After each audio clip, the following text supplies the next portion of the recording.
Months captive in the jungle, held by an Islamic terror group. Now a Campbell County mother and her son are telling their story to Dateline NBC and WSLS 10.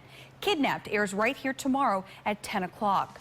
Earlier this evening, Angela Hatcher told us how Jerfa and Kevin Loonsman were captured. Now we learn how they gained their freedom. When we left off, gunmen had just forced Jerfa Loonsman to leave her 14-year-old son Kevin behind. They put a bag in my head, black bag, so I thought I was going to be killed in the ocean. Another night journey to another unfamiliar place. They tell her to get off the boat. I said, I want to go back. I want to be with my Kevin, so we're going to eat dinner. But he said, go to the police station and stay there. I stood there on the bridge as they left the ocean and disappeared in the dark. I knew right then that I will never see him. The locals doesn't speak my language. Totally different. It's another dialect. So it was difficult for me to ask for help. So I was speaking different dialects, trying to explain to them, and they just look at me. So I just walk again and looking and start asking for police, police. Finally one, and he took me to the station. FBI agents arrive a few hours later and tell Jerfa they'd been expecting her. She learns the captors were supposed to free Kevin too. Jerfa now goes from mother to hostage negotiator, but the terrorists put her on the phone with a man she did not know from her time in the jungle. She can't reason with him. I was terrible. I was terrible because I was afraid of what to say. I know one mistake could, hurt Kevin. All he wanted was his money. All he wanted was his $10 million. If I were to get out, would she even be there? Back at the camp, that one question runs through Kevin's mind over and over. Not long after freeing his mother, the terrorists let his cousin go. And I'm all by myself. There's no one there with me right now. I have to think for myself. I have to fend for myself.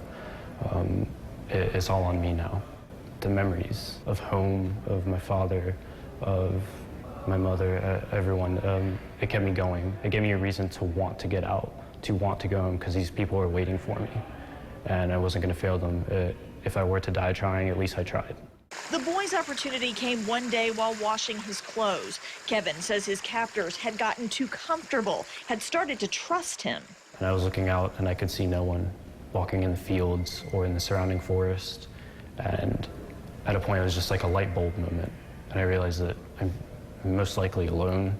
There's barely anyone around, and I had kept a backpack prepared for this moment. From there, I went down the hill and ran into the creek and just kept running. An hour or two later, I had heard it's sort of like a bird call, like a bird whistle that they do when they're trying to communicate with each other. And as soon as I heard that, I knew that they knew I was gone. But they never catch up. Later, Kevin hears a man call out to him. And he had a rifle on his back. And at the moment, I thought, they found me, and they're taking me back. And I just turned around and kept walking. I started walking faster and faster, but then he caught up to me. And I was able to get a closer look at his gun, and it wasn't even a real rifle. He asked off the bat, were you kidnapped? That man got Kevin to the Philippine military. His mother was at a base in Manila.